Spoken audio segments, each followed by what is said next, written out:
আসসালামু আলাইকুম। এটিএন বাংলা সংবাদে সবাইকে স্বাগত জানাচ্ছি আসিফুর রহমান সাগর। শুরুতেই বিআরবি কেবলস সংবাদ শিরোনাম। গুঞ্জন উঠলেও পদত্যাগ করছেন না প্রধান উপদেষ্টা। নানা প্রতিবন্ধকতায় কাজ করতে পারছে না সরকার, জানালেন উপদেষ্টা রিজওয়ানা হাসান।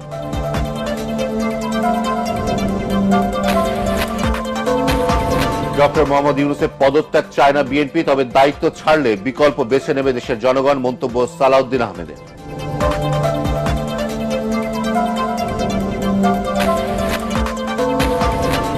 জাতীয় স্বার্থে অন্তর্বর্তী সরকারকে টিকিয়ে রাখতে হবে বলছে জামায়াত। ফ্যাসিবাদ বিরোধী সব দলকে সহযোগিতার আহ্বান হেফাজতে।